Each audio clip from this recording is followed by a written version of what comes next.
ladies and gentlemen. This is me again, Corey LeBlanc, Ceremonial Witchcraft episode, and this is the beginning of the new week. Put out 2 episodes last night that I've been working on, probably idea phase, after my last episode finished on Saturday, Sunday, Monday, Tuesday.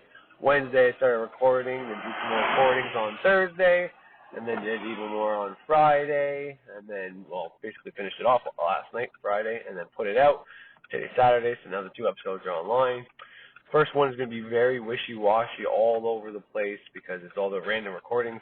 Like, I tried to stay, before I record a new recording, especially if it was a long time in between recordings, I would listen to the end of the recording and, play it so I could keep going on that topic with whatever new topic I wanted to, because the one thing I love about finding correspondences with everything, right? I mean, that's amazing, and it's so helpful, especially when you're trying to teach kids, people, anybody. It doesn't even matter. If you can correspond to something they understand, and you're trying to teach them a new concept, and you can correspond it to something they understand, then you can teach them that new concept.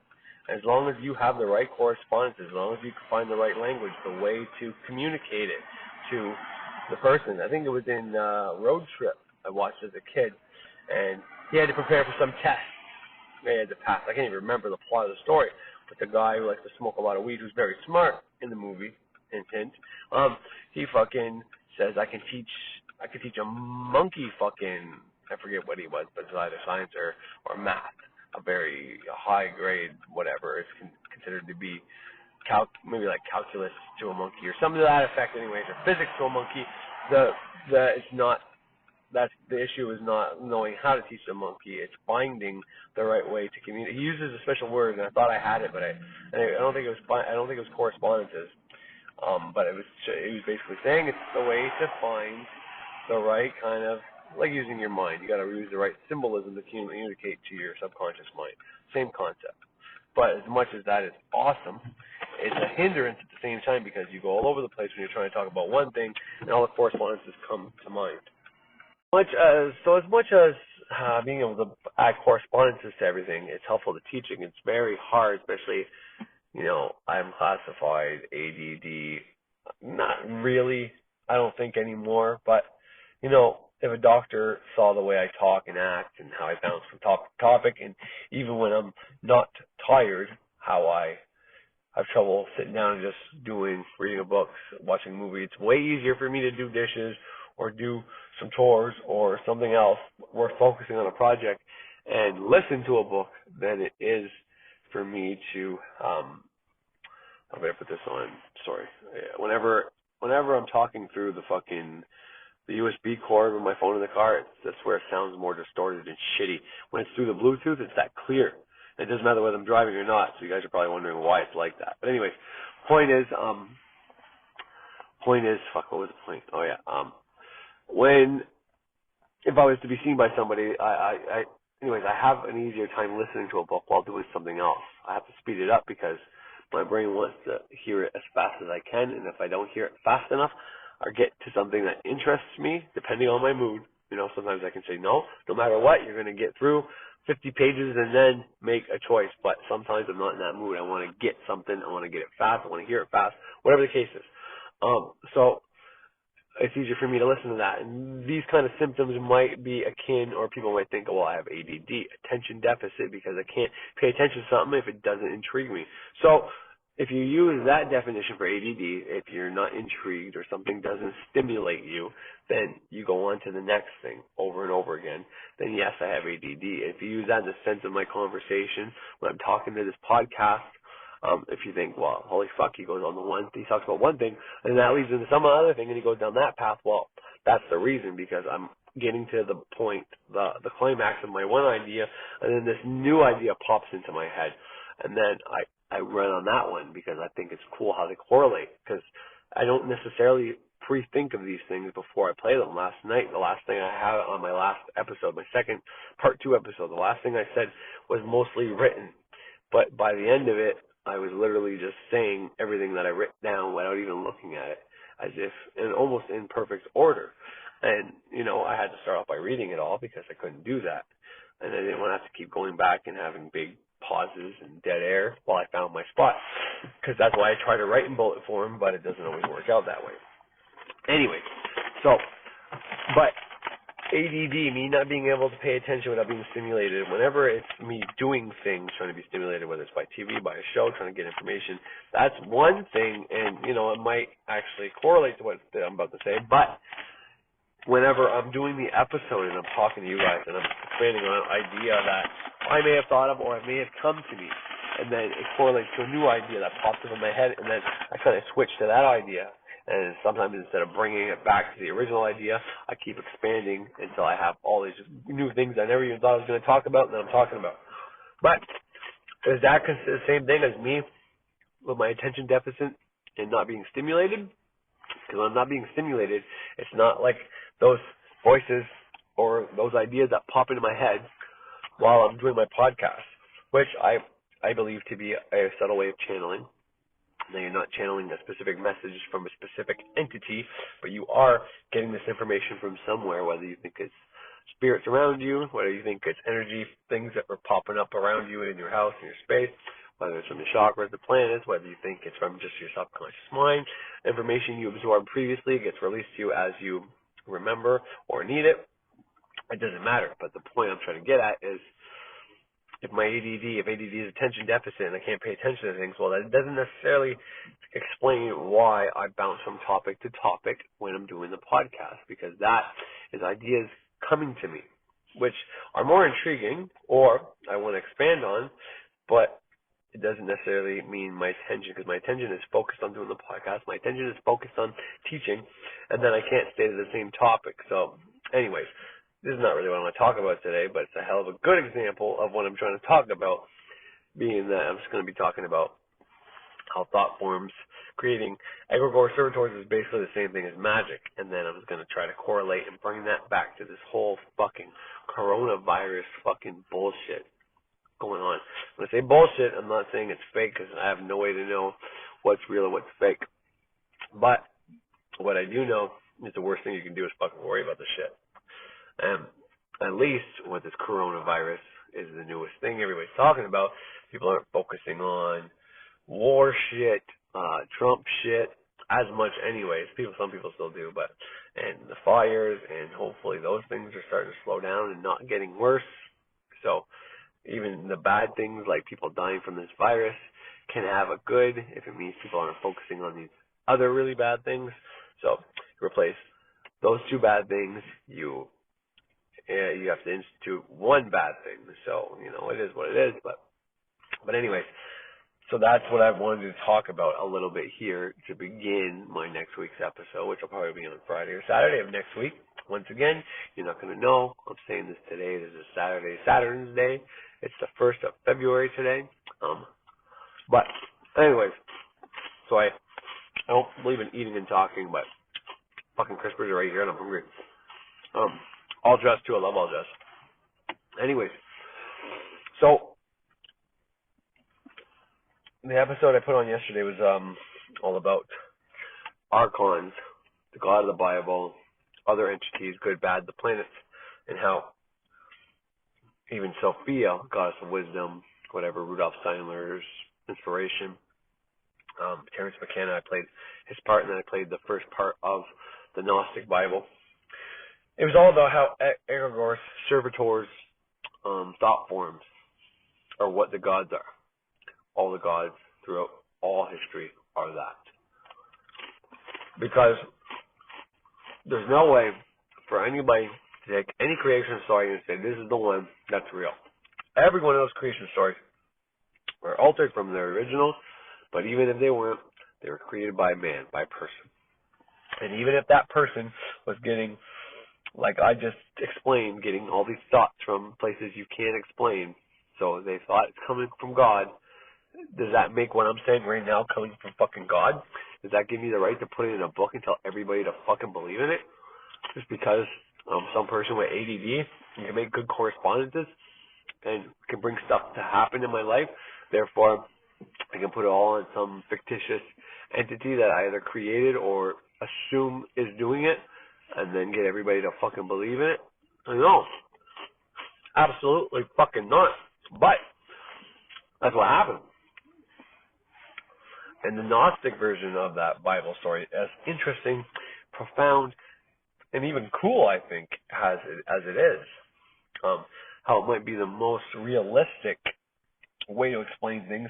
And I don't mean the story itself being realistic as much as what the Gnostics believe, which is that they believe that God left us a long time ago, that, he wanted to create this place, and if you believe the Sophia version of it, it was an accident that it got created by this Archon Sophia instead of the people he was putting in charge of creating it, or himself for creating it, and therefore just kind of abandoned us, or, he just ended up giving us, at least we have the powers to change our life and, evolve, and, it is what it is. But, so as much as I believe that that's probably the most likely scenario, that we are part of some divine source and we have inherent powers that we can do some amazing things with, I believe that in my depth, and I know that because I can see it. I see the beauty that people possess and do every fucking day. But at the same time, we are capable of a lot of evil. And that's what our creators were also capable of. As much as they could create and do things of beauty, they could kill and hurt and harm. All right, so before I... sorry about that shit. I'm trying to take me coughing. Anyways, I keep circling the same drains, keep going. This is why I try not to record the day after I put out an episode, because I listen to my episode probably 3 times. Once before I put it out to make sure everything's lined up and I make it as much sense as I could possibly incoherently make sense with, and then I listen to it more or less while it's playing, but not always all the time, depending on baby sleeping, if I have to go places, whatever. And then I listen to it after or fall asleep to it, whatever, depending on how it works out. So, and then I hear all the things I missed, and sometimes I write them down, sometimes I don't, depending if it's something really important or a really bad fuck up, I say. But I try to stop myself from going back and fixing all my mistakes or fixing the things that I should have probably said, especially if they're obvious, because in a sense, I want you guys to come up with those conclusions yourself and make your own parallels and dot your own I's and cross your own T's and, put things together yourself that I may not have said. For me to just come out and say things, something I learned from Birch, by the way, but for me to just come out and say things to you and tell you what's what is not as useful as me giving you some information and then you putting it together and your own little comprehension, your own little, I just was using the word and I can't remember the word, the second hermetic principle of, not compensation, but, anyways, the way you teach somebody, finding all the different variations of how something applies to something. The word I was using when this episode started. But anyways, it's better for you guys to come up with those things yourself rather than me just fucking tell you guys what to do. But as you can see, is today, I just finished my last episode last night, probably at 12, and recording it, my last part, when I was, recording what I wrote down, that was at 12 o'clock at night. So today I'm trying to talk about something similar, but a different aspect of it, and I keep circling back to the Sophia story. So this is why I try not to do things back to back anymore, because I tend to keep beating it over with a stick, and then you guys get a lot of information, but you don't come to your own conclusions, because I end up projecting all my ideas on me. I forgot to put it in the description or in the title, but yesterday I was supposed to say it was a speculation episodes, because a lot of that was my opinion and my speculation, and things I've come to realize and believe, but not necessarily fact. And same with the Sophia story, the Gnostic story. I haven't done, and I said this in the first episode, I haven't done an extensive research on these ideas, on this stuff. I read that entire Gnostic text, and I've listened to the audio version to make sure they're similar and the same. And I've listened to a few other people, like Terrence McKenna, obviously. A few other people that have lectures and describe it. Everything is pretty bang on with that story. I listened to the Thunder story, but point is, I haven't done a lot of research on it like I did for my own magic, witchcraft, ceremony, magic, demons, different things like that I talk about. The subconscious mind, hypnosis, astrology. Nowhere near that kind of level of comprehension yet on that subject. But I wanted to put it in there because I think it fucking makes a whole lot of sense. that it was part of Genesis and part of, our society is based on Christianity, the Bible, from everything from court to the school system, if your kids are Catholic school, whatever the case is. So to me, it's important to know that Bible, regardless if you believe it or not, to know what's in it, to know what the potentials are, and to know, maybe, because even if you're going to court or whatever, they're going to use that Bible for you to swear on. Well, if you don't know what the fuck's in that Bible you're putting your hand on, if you don't know where the court system comes from, how it comes from fucking Christianity and shit like that, and how the judges are basically like a priest and they're ordained and all that, well, then you're fucking up shit creek without a fucking paddle. But anyways, and this is part of the Old Testament that was cut out of the first Genesis story. So to me, just because this was found later on, and this might be the narrative that people are trying to play, the Christians don't accept this into their Bible yet. But yet, it's part of the Bible. So it's a good way to get people, what's the fastest way to get somebody to not do something? You tell them to not do it, right? Well, by telling you that we don't accept this, anybody who is opposed to Christianity is going to be for this Gnostic information because they're against Christianity, right? Therefore, okay, well, this is about God. So if they have Christian programming within them, but aren't letting it free, aren't letting it out, then, they're still being run by their programming, kind of like what E.A. Quetting told that guy. He says, you're not a Christian, but you're still following the Christian law. So they've got you fucked. But if someone is trying to get rid of that programming and they see something like this, and I'm a good example of this happening, then, they're going to get stuck in that trap. They're going to believe this, and it could be all just a play to get you to like it. All right, so, ladies and gentlemen, the point I'm trying to get at, I guess, here is simply to establish that don't trust anybody. But in the same sense, don't fucking tear down everybody at the same time. It's okay to not trust things and not believe things, but you don't have to jump on the bandwagon if, okay, I don't believe this is happening, but you also don't have to go tear down and believe it's a conspiracy and blame somebody. So it doesn't always have to be someone to blame for some dumb shit that happens. But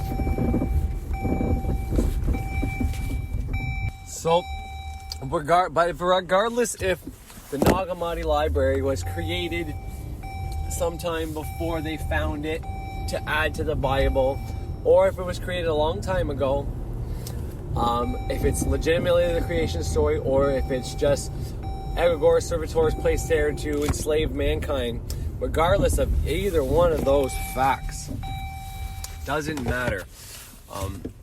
All you need to realize is that there is a highly probable chance that all those gods are servitors, egregores that were created in the Bible. And all I was trying to get at is if you tell your kids not to do something, well, they're going to do it, right? So you tell people that are opposed to Christianity that this book you want to add to the Bible. If you just come out, well, people like to use that, and even Frater said it, the Christians still don't even use the Dead Sea Scrolls to this day. And I agree with that, and that was my viewpoint as well, but what would have happened if the Christians said, no, this is actually supposed to be part of the Bible, it just got left out? What would that mean? Well, that would mean that they are agreeing, and taking ownership for the Catholics who created the Bible whenever they did. They're going to now agree and own up to the fact that they left on purpose books out, and therefore if they agree that these books were supposed to be part of it but for some reason were left out, well, that this whole time you were reading a deceptive book that didn't have all the information. Not only that, they're taking the Bible literally, so you would have to take that creation story literally, which, the fact that there's rape and murder in there by not only the gods, by other entities, but also by the people, regular people, humans, you know what I mean? It's just, that's a bad thing they take literally, but we accept that already. I think they use a different way to fucking justify it.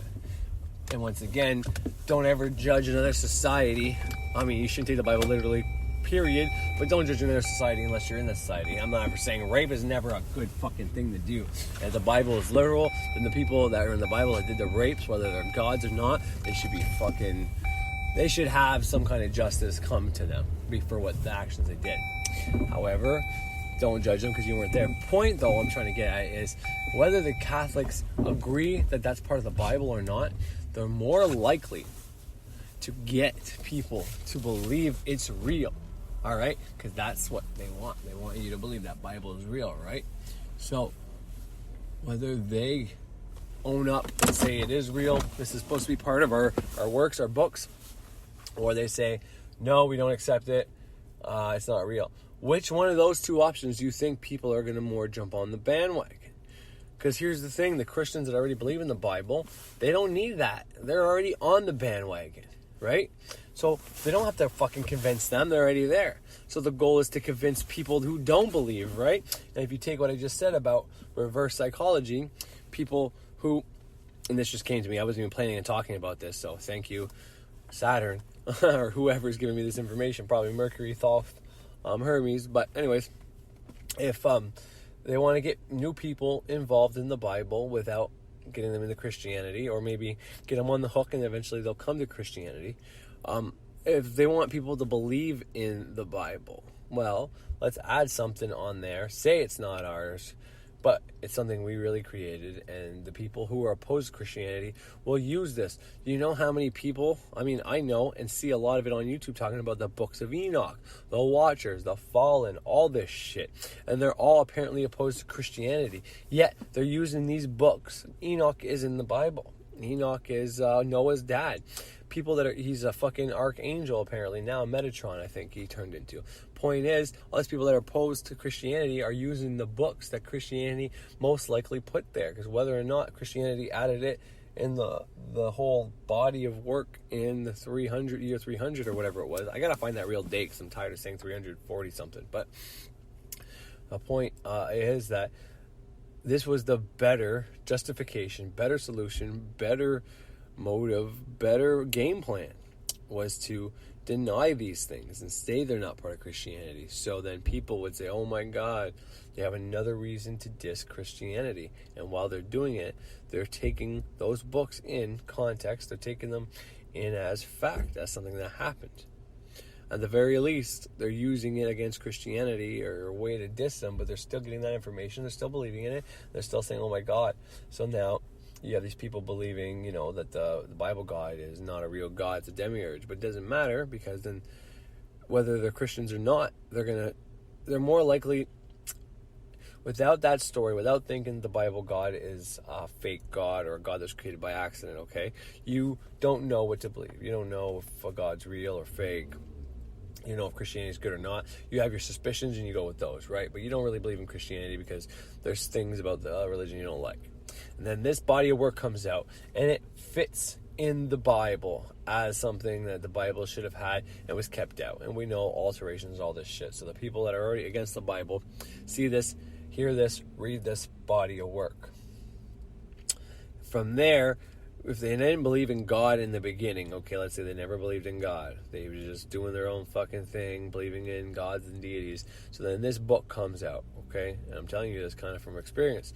This book comes out, and they read it, and they're floored. They don't know what to make of it. And then Christianity denies it, says it's not part of the work, even though it's made strongly to resemble and even point at other books within the same book. Therefore, it's almost without doubt, if this is a legitimate find from archaeologists, almost without doubt that this is supposed to be part of the Bible. And yet, the Christians are denying it. Why? Well, Christianity wants people to be a certain way, be good little obeying slaves. They already have their people listening to them. They don't need to complicate that and lose members. This is what someone rational will think. This is what I thought. So therefore, it's got to be true, is what's going on in your head. Your subconscious mind doesn't know the difference between real or fake, so anybody can put anything out there. And whether it's real or fake, those words shouldn't even be used, by the way, but it's going to become infallibly real because there is no fake. Everything is real. It is. I am and I am. But anyways, so this is the better game plan for the Christians, because now everybody who is on the fence with Christianity, even though they don't believe in Christianity, they believe in this part of the book. And by fucking default, if you believe the creation story of the Bible, then you're basically still in the program of the Bible. You're still believing the whole fucking thing. Understand that. And that's why I keep saying and stressing that. I like the story. It's a cool fucking story. It's supposed to be part of the Bible. It's kind of fucked up that they didn't add it. But I understand why they didn't add it. And you shouldn't probably believe it. And at the very least, know what it is for what it is. It's a book made of parables and metaphors to teach you something, is what it's supposed to be. And this is our creation story. And it got all fucked up. But that's one way of taking it. You can leave it at that, but you still might be programmed. I would say get it in your mind hard and fast that every deity, God, and person in that Bible was not a person who actually lived, but it's people that live in the collective consciousness. And if you don't want to be part of that collective consciousness, who are held by those rules, which to me, I don't like using the term matrix. I think I made that clear on my last weekend's video, but because the word matrix is another word for mother in a different language, in a different dialect, and a different phonetic spelling. So, but if you're one of those people that believe this is a matrix, a computer simulator that's holding us down, created by the elite and all that, absolutely, probably right. But Christianity is one of those programs. Even if you're not a Christian, maybe you're a Jew, maybe you're Islam, maybe you're a witch, but that is one of the most prevalent things that is going to hold you back. The only thing that would beat that is, I don't even know what would beat that, but that's one of the biggest ones. And the next one would be your government, your monetary system, and all that shit. It's all there. And it's not just there to enslave us. Don't get that idea twisted. There's multiple layers to it. Enslavement could be one of them, but it's mostly to keep society running good, because all the bad things that happened led us to where we are today. And don't really want to be ungrateful for what we got. I mean, you have no way to compare how it was back then, only by the books. But if you go by the books, I think we have it the best that's ever happened in history. So let's not be ungrateful for that. But at the same sense, break away from that Christian programming by learning about egregores, servitors, realizing you can do it, and that the Bible and books like it are just doing that process, creating servitors, egregores, for them, the creator, whoever, to have power. And if you know that, then you might be able to call on these beings and use them in the right way. You can at least call on them depending on your level of mastery and how far along you are. But if you have really good clairvoyant skills, as in talking to spirits and shit like that, well, then you can try evoking or even invoking one of the spirits from the Bible and asking them, hey, what the fuck's up? Is this shit real or not? There's nothing stopping you. But the most important thing I want to stress right now, and what's going to be kind of the topic of what I want to talk about, is, the whole concept of magic, law of attraction, manifesting, okay, is the same concept as the egregore servitor. Egregore and servitor just takes it to a higher level with more things to comprehend and do properly, and it makes it more precise, but it makes it more powerful as well. You're actually creating a being, and that being is going to do whatever you want it to do, i.e. your manifestation, versus putting emotion into thought will give you what you want, but you're technically creating a thought form. You're throwing that out there. That thought form goes to wherever those thought forms go. That has to okay your manifestation. Let's just say for simplicity reasons. Well, when you're creating a thought form, you are adding emotion to the thought form to a entity. But it's the same thing, and that entity goes out and gives you what you want. But it still has to be okayed by whoever, and you still have to do all the steps right. But they're one and the same fucking thing. So understanding entities, understanding magic, understanding manifestation is the same fucking thing as understanding servitors, entities, egregores, thought forms. It's the same fucking thing. And that is one of the biggest and most helpful ways you can break out of this fucking system of religion and other shit like it, because it's there to hold you back, hold you down, but it's also there to stop people from going crazy and being nihilistic and depressed, like I said last time. Because if they don't have a default religion to fall back on, then, what's the point of doing anything and living and shit like that? So anyways, but that's kind of what I want to circle around today, is how magic and the law of attraction, how you think about something, and when you visualize it as if it's already happened, then you're basically creating that scenario in your head to happen. So it's not necessarily an entity, but in the same sense, it's like a thought form. It's a form of thought. This thought, you gave it form by giving it emotion. And when you did that, you brought it to life and able to come to you in manifestation and into your reality. Therefore, it's not much different. So if you want to make things happen, let's say you're worried about this coronavirus. Well, you can, give a candle to fucking Saturn on Saturday and to the sun on Sunday. And then every day, Monday is Moon, Tuesday fucking Mars, Wednesday Mercury, Thursday Thor, and then Venus Friday, and start back over. You can do that every day for 21 days, let's say, 3 weeks, right? To get it as a habit, as a fucking affirmation, and then stop doing the magic at that point. So you really reinforce it. And you say, I'm so grateful that whatever God of the day of the week it is, has protected me and my family. I would use their actual names on the candle though, from all harmful. Don't use a specific name. Don't give it any more power than people are already given this fucking coronavirus bullshit, okay? So if you specify, it's kind of like that thing I said about the ticks. You want to get rid of ticks. Don't say, you're so grateful you don't have no more ticks, and have focus on ticks. That could work, and it will work. But it's better to find a way to be able to get rid of it without identifying it specifically. Now, I know I've said the reverse when it comes to like healing magic. Fredo says to identify something specific, but you might not get the coronavirus and you might get other viruses, and maybe there's a worse one. Who knows? Point is, when it comes to this specific idea, and this is not always the case. Sometimes it's way more better to be vague. Sometimes it's better to be precise. It depends on the magic you're doing. But for this, I would say anything harmful or fatal or causing death. I'm so grateful that I'm free from all viruses. I'm free from, protected, and able to heal. Or no, maybe not. Just free from and able and protected from all harmful, fatal diseases, viruses, illnesses, sickness, infection. I will thee, so mote it be. Name, magical sigil for your name, and whatever else you put on there after. That's what I would fucking do, okay? That's the simpler way to do it. That's maybe the way to start doing it. But if you want to take it to another level, well, you can literally create a thought form, an entity, a being, basically it's the same thing you're doing with this, except instead of creating the entity, you are asking the planetary bodies to protect you. And you can think of that within your body and your family's body. So whenever you make that candle to Saturn every day of the week, saying you're grateful that you're protected from and free from all these diseases, illnesses, viruses, so on, sickness, illness, whatever else I said. You're basically telling your root chakra when you're doing it to Saturn that thank you for not somehow getting any viruses. And then you're telling your Mars, and you're telling your moon, and you're telling all these things within your body. You're also telling the spirits up above you that control those things in your body that thank you for not sending the situations to come and affect those things. Whatever. That's how I conceptualize it, and it fucking works.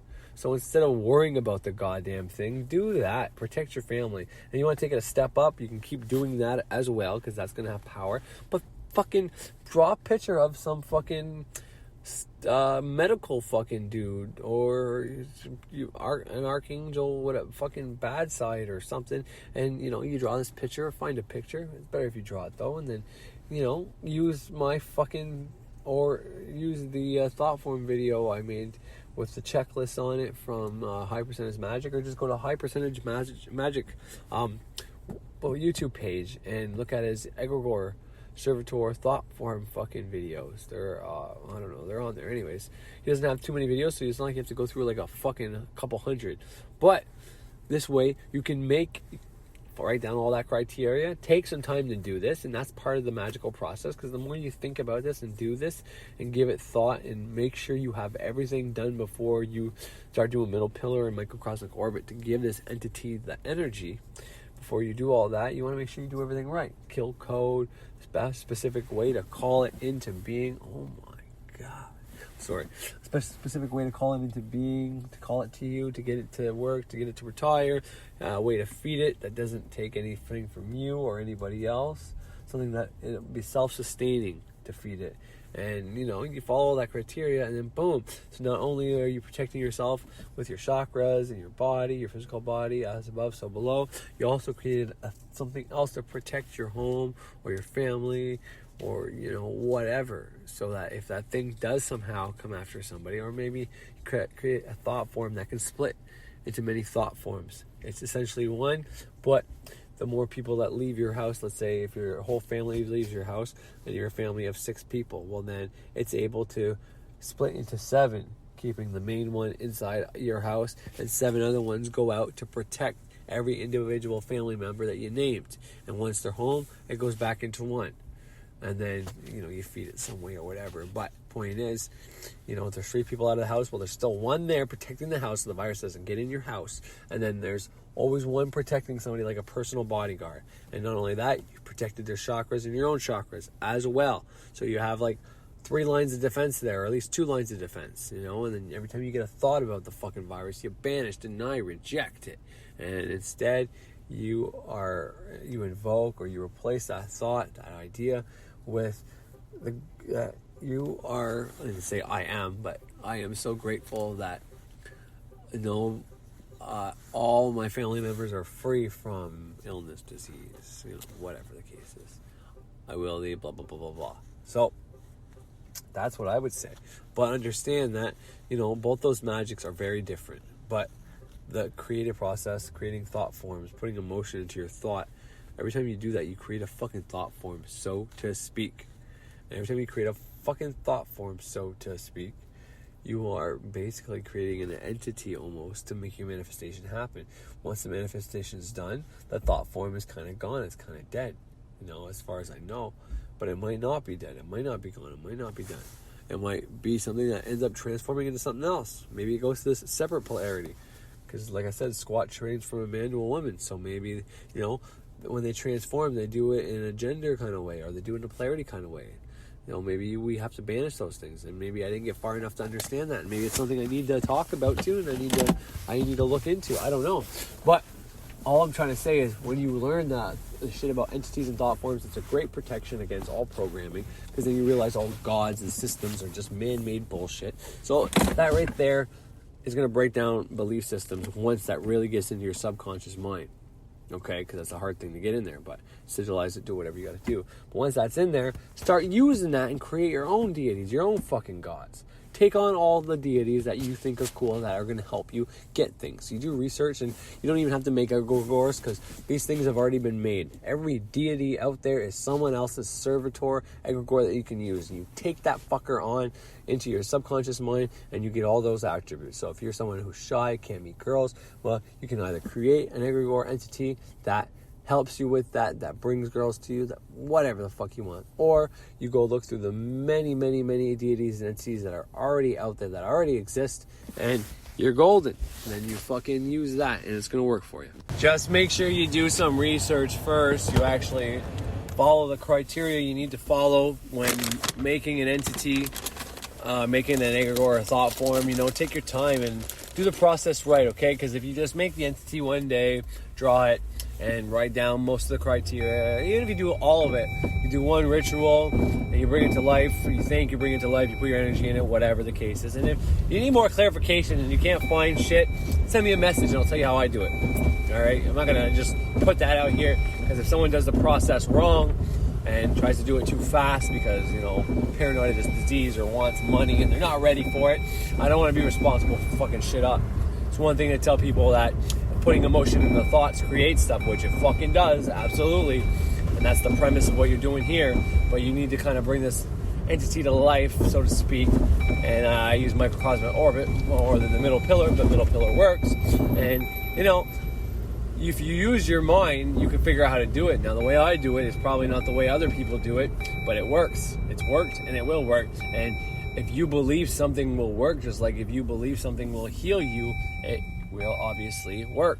Therefore, if you follow all the criteria and everything, and you're kind of vague, it's kind of vague how you necessarily put the energy into the entity to bring it to life, well, think about it rationally, meditate on it, whatever the case is, and come to your own conclusion, because whatever your mind tells you how to bring your creation into life is going to be the best way to do it. Someone else telling you how to do it probably will work, but if it's coming from you, it's going to be more potent. And, you know, if you don't understand or you're not sure of how to do it, or it's counterintuitive, or it doesn't make sense to you, then it's really not going to work. So your best bet is to go within and do it yourself. Once again, this plays into that whole thing I said.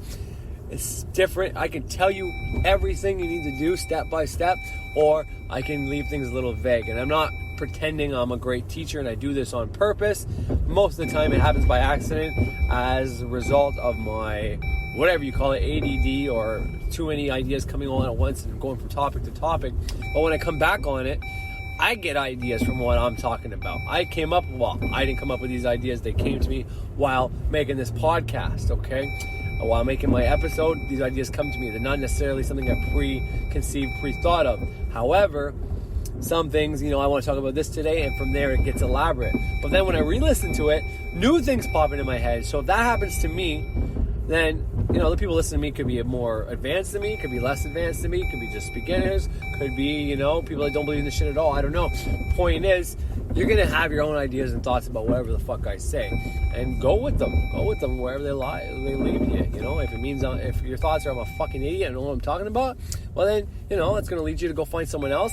And maybe you need to listen to someone who either knows more or more detail or teaches in a different way than me. And if your ideas are, no, this all makes sense and it brought me to this idea and I'm going to put this into practice, well then great. But if you're really having trouble, send me a message or whatever, send me an email. My information is all on Spreaker, YouTube, wherever. Send it through YouTube, a comment, doesn't matter. Find a way. People do it all the time. I mean, not all the time, but, I've had comments, I've had emails, I've had comments on the Spreaker, YouTube, on Instagram, the like. Instagram is probably the fastest way, unless you're a Canadian person and you can text me without fucking any charges or something like that, or giving me charges. But if you have me on Instagram, the messaging, the DMing there is probably the fastest messaging service, because I don't have Facebook, I don't have Messenger, and whenever people comment on my YouTube videos, I don't always see it. And I've turned on the notifications in my email and on my phone itself when I got this new phone. Previous to that, it hadn't happened. So I had some messages on there from people asking questions. Like I said, I don't even know how long ago, probably last year, that about sigil magic and other things that I hadn't even known they were there. So that was cool finding that out. So anyways, if you want to, but don't just do it because you're curious or you're too lazy to fucking find the answers. There's no way for me to really know that through a message. But I'm gonna do something, whether it's flipping a fucking coin that says, hey, is this person lazy and just asking me for this reason, or did they actually try and they're just not comprehending? You know what I mean? I'll flip a coin and one way is going to be the other way, or I'll fucking do a divination before I give out the answer with my tarot, or whatever the case is. Because like I do before, I make an egregor or do magic. You should always do some kind of divination for whatever you're doing to see if it's a good idea, see if it's, may not say if it's going to work or not, but for the right way to do it, for finding you. Anyways, this is not what I want to talk about today, but point is, if I get a bunch of people asking me the same shit, I might just make an episode about it. So if I don't answer you and I've responded, then that's probably what's going to happen. I'll add it to this episode, or the next episode, or whatever the case is. But I'm going to do a divination before, and I don't always do that for my episodes, but anything I think is controversial, such as the demon episode I just did, and stuff of the like, I do a type of divination before to see if it's okay to put this out there. And I let whatever, my subconscious, my higher self, my guides, my deities, fucking the universe, astrology, whoever, decide for me if I should talk about this or not. And I could be doing it wrong, but there's only been a few things that I was told not to talk about, and only one of them I went against the grain and did it anyways. And it's probably like my least watched episode and pretty shitty, and a bunch of bad things happened. So I always take that as a learning lesson now and go forward that way. But anyways, back to egregors and entities and creating them and shit like that. This is going to be a small episode, by the way. I think I'm just going to put it out today and fuck it. Once again, you're not going to know until you hear it, but it is what it is. I guess it's just going to be a part 3 or an add-on to what I was saying. But when, like I said, when you realize everything is of man, comes from us, then first of all, you can take that in so many different ways, but one of the best ways to take that is to realize how powerful we fucking are. How the Bible, Christianity, okay, because most people know Christianity and they think it's just evil, corrupt popes and priests and elites really running the show. This is what I thought too. I literally said this multiple times. I think Christianity, the people that run it, don't actually believe in what they're preaching, that they're astrologers. That's why, St. Peter's Square, shit like that, blah, blah, blah, blah, blah, statue of fucking St. Peter, whatever the case is. Now, if you listen to the thing of Terence McKenna, I don't know if the 44-minute clip I played yesterday had it in it or not, but he talks about astrology in a specific way, talking about demons or decadens or something to that effect. And, we talk about the deacons in astrology. There's a deacon for every house, which is basically like rulers and shit like that, which we change the names over time. So take that for what it is. If you think that's the same thing, it is what it is. But I don't believe in that per se. I believe in what he says as a process, but I don't believe it being demonic, but to each his own. But what I do want to say about that is, if you look at some of the statues and shit, because if I didn't play the right one yesterday, what he said, it was they did this astrology in a certain way, and it was outside, and it was very well performed, and it wasn't like in a dark room and a scary thing like movies portray, but there is a lot of power in this, and some people still do it nowadays, and most people don't know about it, but they could put entities, being spirits, into statues and shit like that. And that's not something I heard much of, but I've heard about, entities going into things, people, whatever.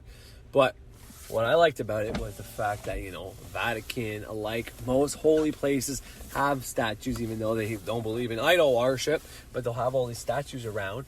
And some of them not even of the main figures, like Jesus, God, the Holy Spirit are the main figures, and they'll have some paint artwork, but their statues are like St. Peter, which is fucking Jupiter. Why would they have a big Jupiter there? Why would that be representation of Jupiter? And then when Terence McKenna says that you can use astrology specific times with specific transits and the right incense and colors and rituals, and you can bring that spirit of that deacon, demon, planet, whatever you want to call it, into that statue, well then that whole St. Peter statue, that's actually Jupiter, makes a whole lot of sense, because who is the benevolent king?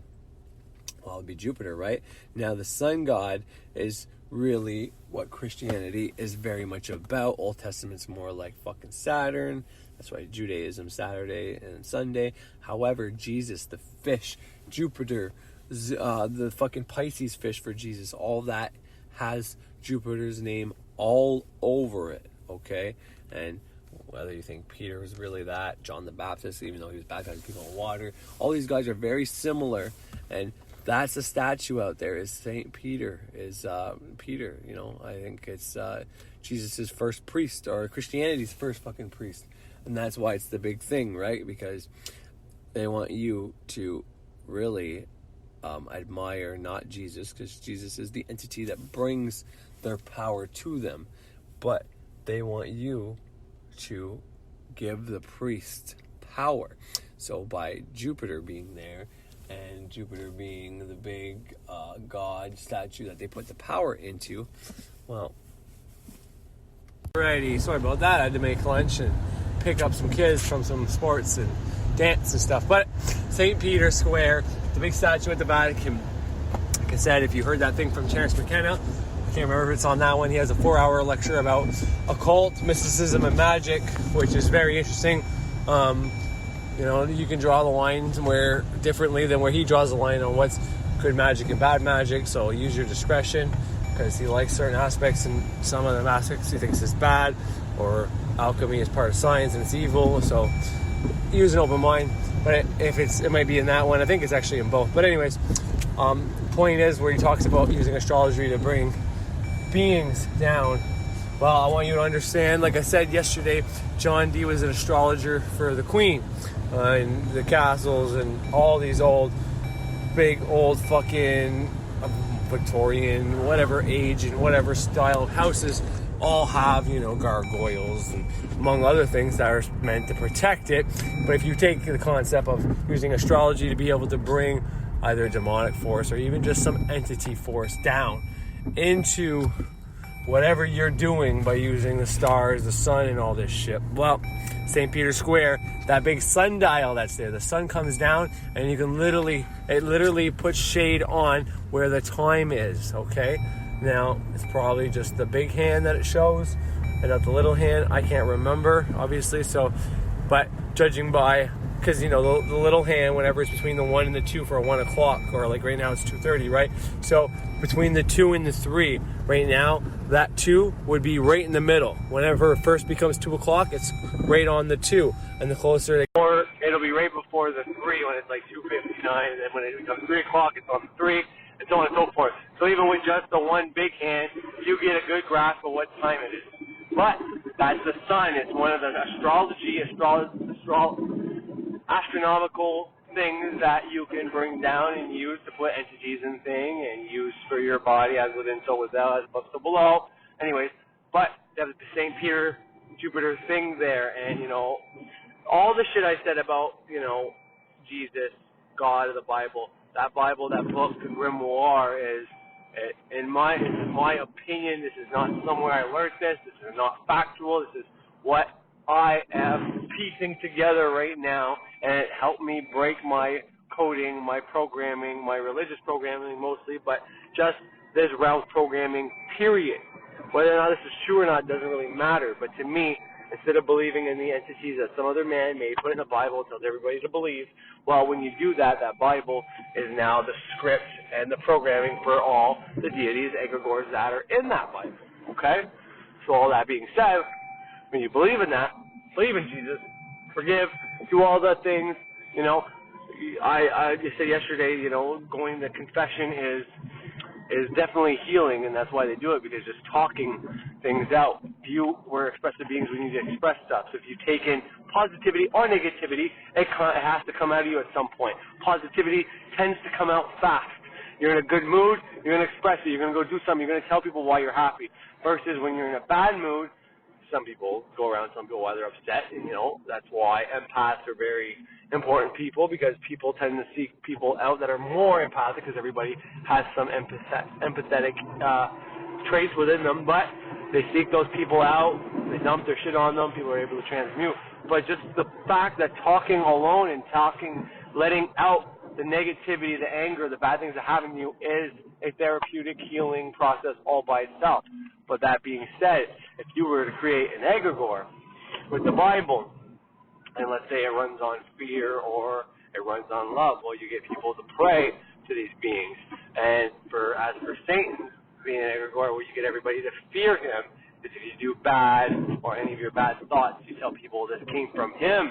You want to believe in Jesus, pray to Jesus, so you're giving more love to Jesus, and you're giving more fear to the devil, because you don't want to do that shit again. Like they literally were telling people, if you believed in God, you couldn't be possessed by the devil. If you didn't believe in God, well, you had a good chance you were going to be possessed, and we got to perform an exorcism to get the devil or any demons out of you. This is how you feed these egregores. This is what's in the script, and then reinforced to continuously feed these things so they keep growing and keep doing what they're supposed to do. Now, so the fact that Jesus and the devil may not be real beings, real spiritual beings that, you know, were created before us, doesn't matter anymore. We created them, and with the book, the Bible, the programming, and them eating and having a home, it keeps them perpetuating and being able to do whatever they do. So people can believe in Jesus, people can think they feel his presence, just like people can feel the devil and Satan's presence. But, you know, they have that Bible. You go to confession, maybe even people confessing, doing Hail Marys is a way to feed these egregores.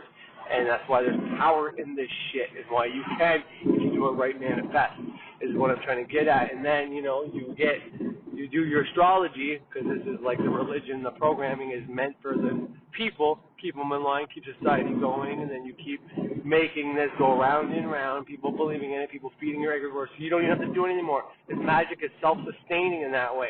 You bring that energy into that spirit. My wife called, so I don't know why it cut off when I was talking, but, you know, you put that energy into that being, and that could be a massive egregore, that could be a massive idol that gives you power, that brings you knowledge, and that's about spirit he works with, okay? Is that actually a spirit he works with? Nothing against E.A. Quetting, but let's say his Azazel book is not necessarily a deity he works with, but it's a deity, an entity he created, and everybody that buys that book gives power to that entity. And then if they use whatever he put in that book, it makes it even more powerful, and who gets the power? co-editing gets the power. I'm not saying that's what he did. It's just an example, okay? I like the guy. I like what he teaches. He's a great guy. So, you know, he might be polarized more against Christianity and his older stuff. Now, I think he's actually a pretty grounded guy. But, you know, to each his own. But anyways, that's just an example. But you can do this. I can do this. I can create an entity that you don't have to know about, or taking this disease, virus, also seriously. Like, I'm not going to pretend I know. I've done a lot of research, but, you know, they're saying it's contagious via airborne, and to me, airborne means like a gas, right? So we know oxygen, helium, carbon dioxide are all gases. We breathe in oxygen, we exhale carbon dioxide. So, well, from what I know about it is, you know, it came from bats. Technically, in any book, I don't want you to think it's trivial or something. Although you could, but, you know, because I'm not even going to pretend. Please keep doing that thoughts and banish the thoughts that you do get whenever you're in fear of thinking this may happen. But on top of all that, okay, do research.